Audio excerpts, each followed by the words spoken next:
For this week's music video roundup, I went into a Middle Eastern rabbit hole. Thanks to YouTube's way too reactive algorithm, I got lots of Arabic-speaking artists this week after discovering Levant's music video for 5 AM in Paris, which I'll discuss today. We'll also have a look at Marwan Pablo's El Mabda 2, before, as always, rounding things off with a couple of side notes. Let's get into it.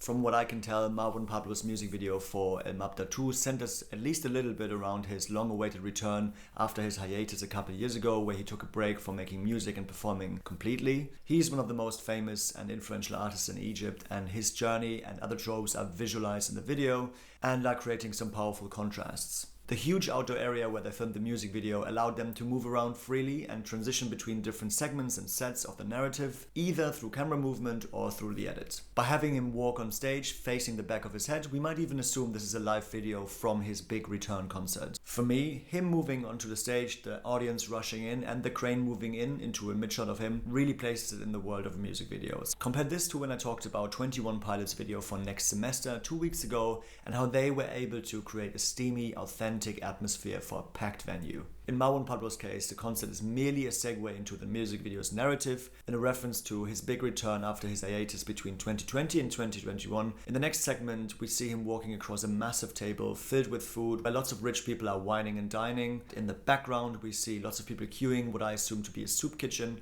So there's a strong contrast between people who can afford to eat and people who can't. This is really epitomized in the lyrics as well. Forgive my non-existing Arabic. I did translate it to English and he said something along the lines of they ate but did not make a living, which I understood as they, the rich people, did not work for the food on their plates. We also see lots of guns placed on the table, which further deepens the contrast between the people at the table and the people in the back of the queue. This whole scene resolves in a beautifully staged shot where you can see all the different layers of action. Additionally, what you can see here is by having the rich people at the table facing their backs to the people queuing, you get a sense of their ignorance and unawareness of what happens right next to them.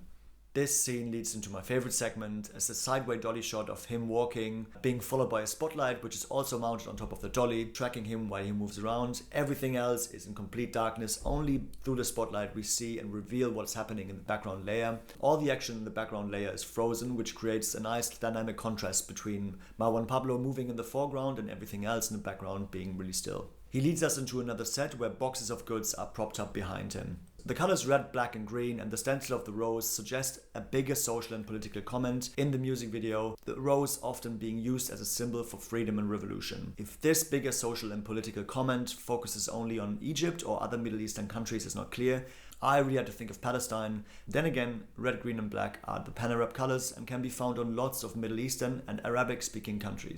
Thinking of Palestine though, there's one artist that really comes to mind for me right now, which is Levant. He published a new music video for 5 AM in Paris last week. The multilingual Palestinian, Algerian, French, Serbian artist performs in English, Arabic and French, and his cultural heritage, especially growing up in Palestine and therefore the ongoing war, are playing a huge part not only in his music but also in his music videos. The song titled 5 AM in Paris sets us up for sleeplessness and restlessness. We see him isolated in a club, staring outside a taxi window, or completely desolate and exhausted in his hotel room.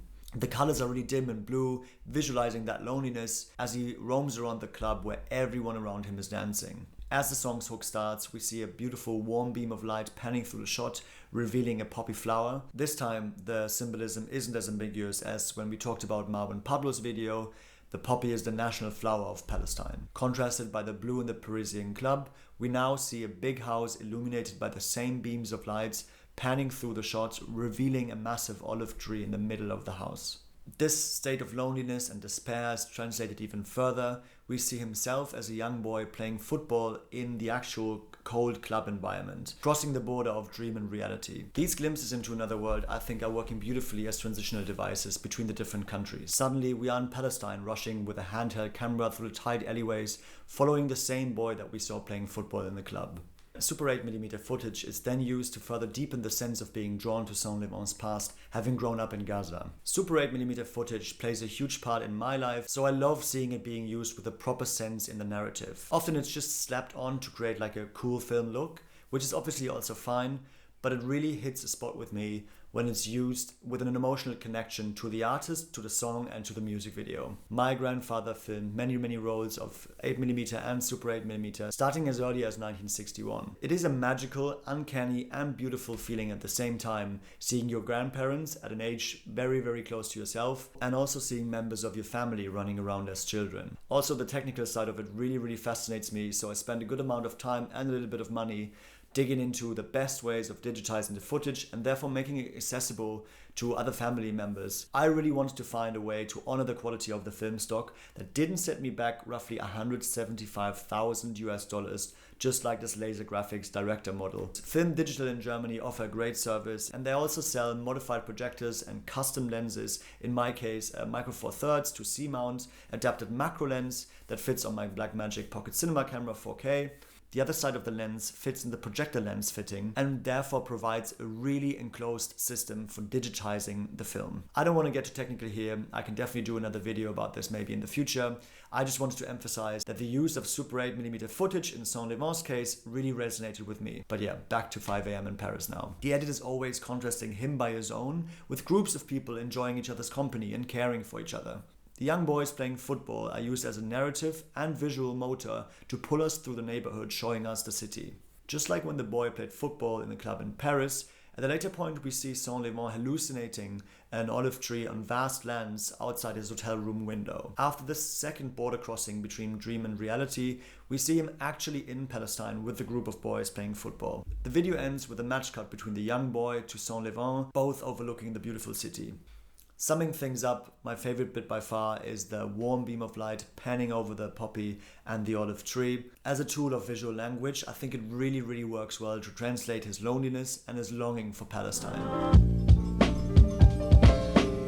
As always, I have a couple of side notes that I wanted to share with you. 21 Pilots released a sick BTS video for their song Next Semester, which I discussed in my music video roundup number 1 a couple weeks ago. So if you want to check out the actual insights from the actual people that shot the video and not just a random guy like me, be sure to check it out. CA7TRIEL and Paco Amoroso recently published the most banging short film featuring these songs from their album release Banho Maria. I heavily urge you to watch it. Outstanding camera work, great performances, and a simple but nutty narrative. Alongside, they also published 11 visualizers showing different scenario time lapses of both of them sitting in a bathtub. Additionally, they now published 11 visual loops featuring the same songs.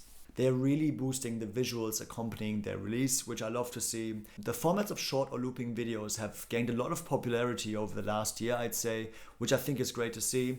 Paula Hartmann, for example, has released 9 videos that loop exactly once. Her videos are quite unique and special in the sense that we only have lip sync up until the end of the looping segment. When the song then progresses and we hear the second verse, we actually see her performing the first verse, creating quite a jarring experience watching the video. This choice has been very divisive, as you can see in the comments. I'm really torn because on the one hand, I really like to see experimental versions of these looping or short visualizers. On the other hand, it is quite an off-putting experience that draws attention to the technicalities and means of production of the music video, which can also be a good thing. In general, I really like the density and popularity of these short or looping visuals, as they emphasize the power of the medium, that there's something so special about seeing an artist also engage visually with their music. I'm excited to see what's still to come this year. I love seeing well thought through publicity, like in the case of Paco Amoroso and CA7TRIEL, and also Paula Hartmann and many others. Last week I talked about how annoying it must have been to be the VFX artist rotoscoping and replacing Lenny Kravitz's sunglasses in his video for Human.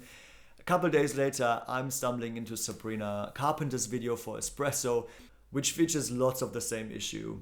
I really hope it wasn't the same VFX artist who had to replace all the glasses in her video, but maybe that's their thing now, replacing and rotoscoping sunglasses for the rest of their lives. That's it for me for this week. As always, go and check out the music videos, give them a couple minutes of your time to really appreciate the time and effort that went into creating these videos, not only from the artists, but from the entire crew. All the links to the videos are in the description below, so go check them out and see you next week.